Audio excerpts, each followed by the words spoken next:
Welcome to the Profits in Pajamas podcast. I'm Danielle D, or Coach Danni D, and I help women entrepreneurs and professionals to achieve their personal success stories that include joy, fulfillment, and balance. This is where we talk about how to build your business in a way that allows you to work with ease, be successful, and enjoy your life. My happy place is spending as much time in my PJs as humanly possible.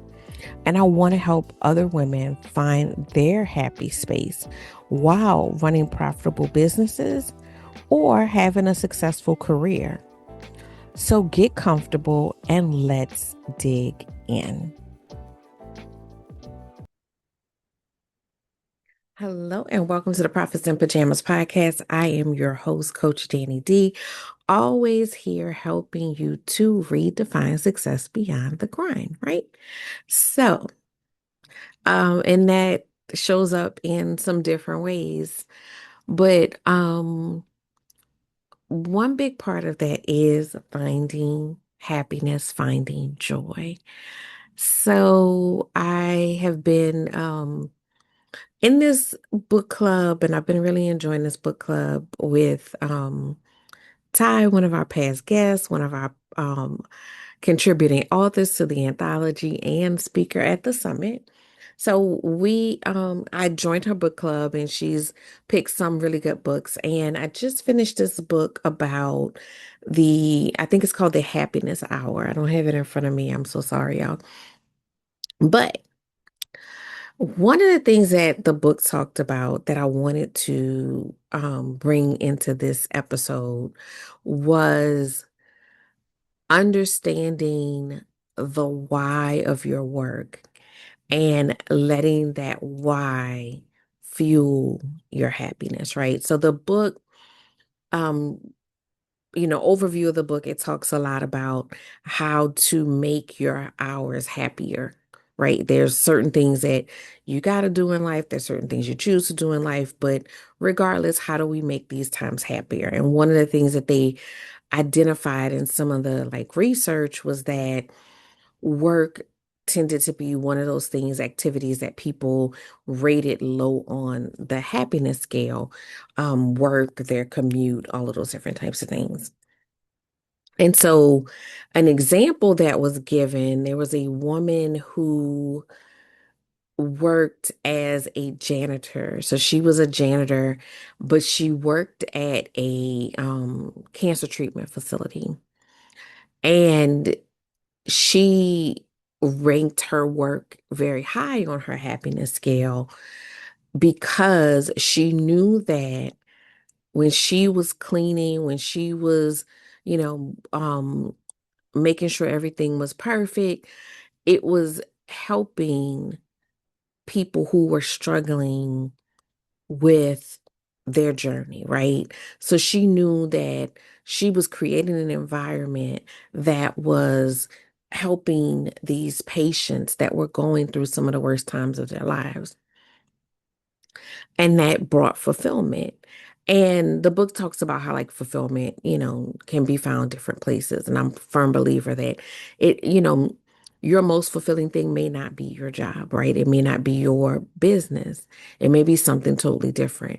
But how do you find joy and fulfillment in those things, right? I say this all the time. Sadness, confusion, chaos, trauma, they don't need to be found. They will find themselves, right? You cannot control those things that happen in your life. They will happen and they will take up the space they need to take up.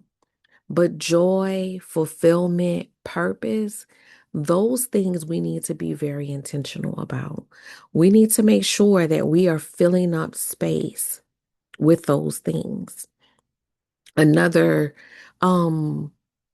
example that was shared in the book, and I've heard this example outside of the book. I've heard it in other areas of psychology, but It's an example of a professor, and he gets a jar and he fills up the jar. And I'm gonna get this all the way wrong, so don't quote me on this. But basically, he fills up the jar with golf balls, and he asks the class if they're all the way, if the jar is full. And then he adds pebbles in and asks again if the jar is full. And everybody thinks the jar is full. Then he adds sand and ask again if the jar is full, right? The point being that the, depending on how you fill that glass is going to be how you have your outlook on life, right? So if you filled it up with sand first, you wouldn't be able to put the golf balls in or the pebbles, right? So you need to make sure that the golf balls represent the most important things in your life, the things that bring you joy, fulfillment, happiness, satisfaction. Fill it up first with those things and then the other things. But we tend to fill it up with sand and then we say we don't have room for the things that are the most important or the things that bring us happiness. And a lot of times those things that bring us happiness help fuel us through those things that don't, right? That we still have to do, but that don't. And so like they use the example of carpooling or not carpooling, but I guess that's what it's called, carpooling when you go to work in the morning. Commute. That's what I'm trying to say. They use the example of your commute, like that feels like wasted time. That's not, enjoyable time typically, right? But how can you make that time more enjoyable?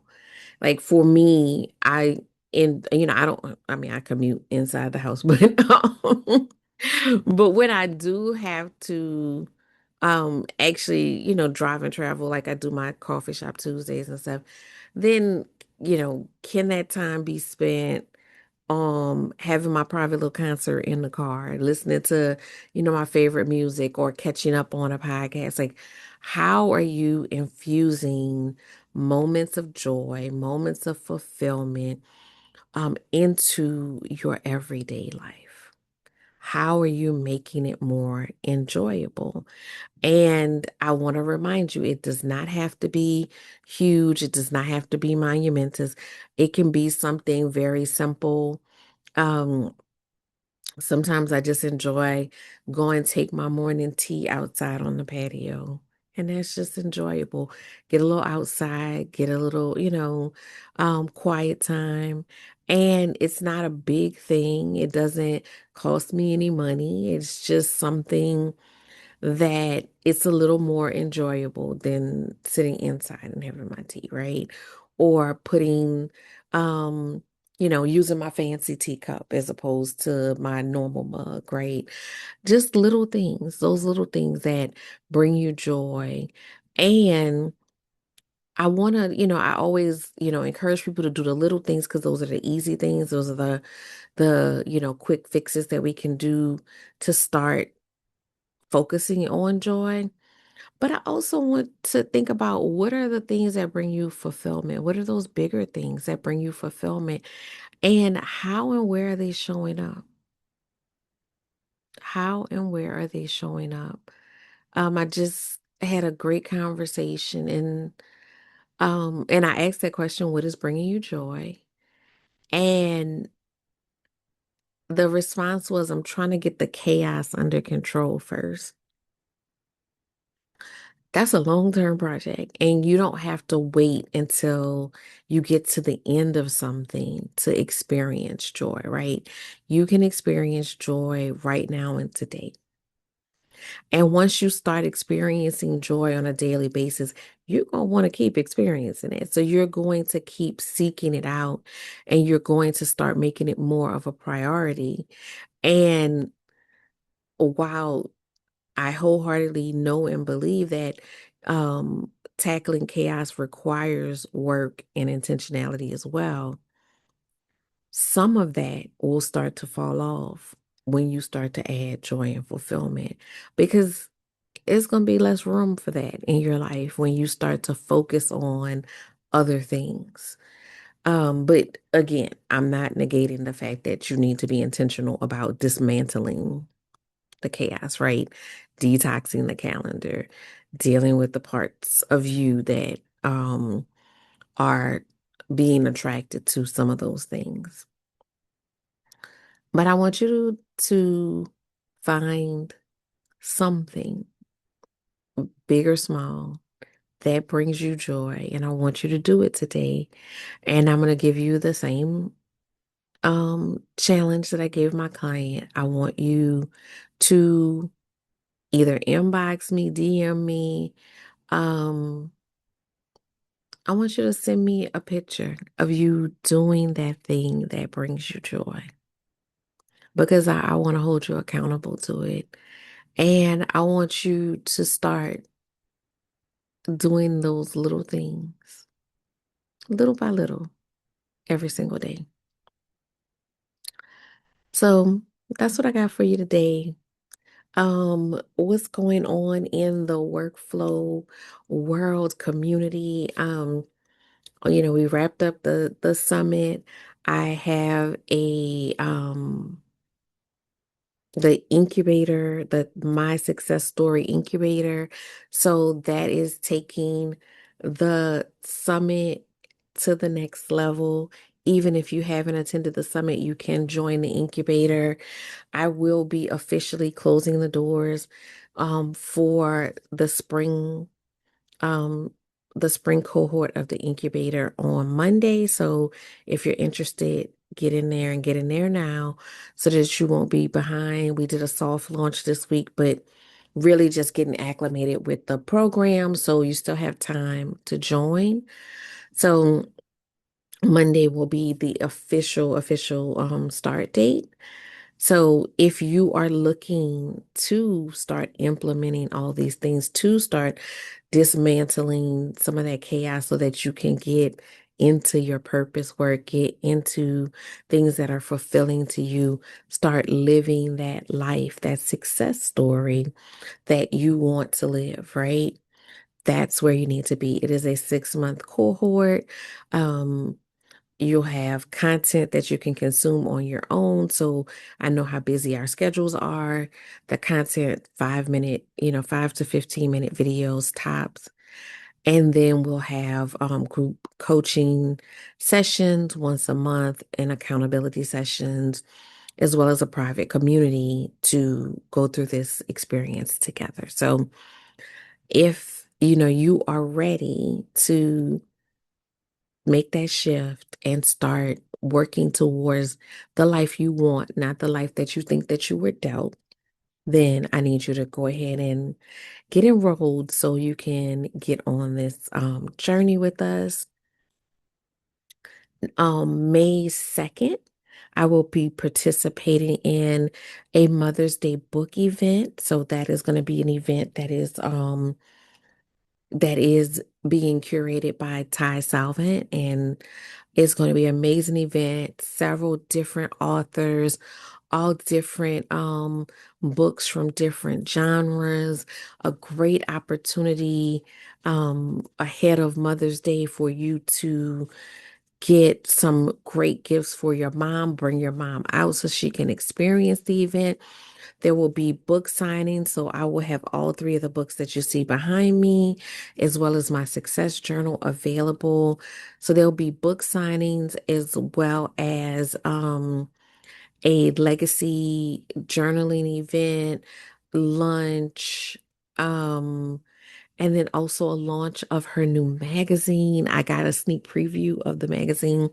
It is beautiful, amazing. So the magazine will also launch at the event. There are different levels of tickets depending on how much time that you have to commit to the event. If you want to come to, one part and not the other, there are different levels. So I will put the link to that in the show notes. I want to see you there. I know several of you, especially locally, have said, they've missed other events and you want to be able to get a copy of, one or all of the books signed then, come to the event. I'll be there. I'll be one of the authors signing books. Outside of that, of course, we always alternate um the calendar detox and the um capable confident challenge. So those links will be in the show notes as well.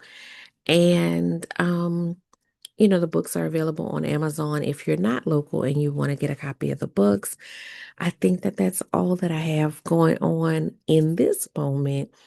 And I will be um, keeping y'all up to date of what else is going on in the workflow universe. So have an amazing week, and I will see you guys next week.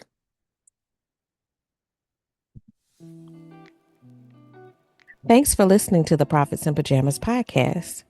I hope you got some great tips to start working with these. Want to stay connected?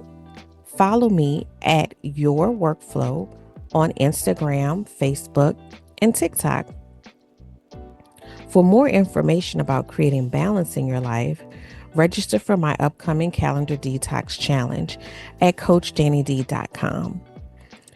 Don't forget to subscribe, join the community, and book a call to find the workflow program that best fits your needs.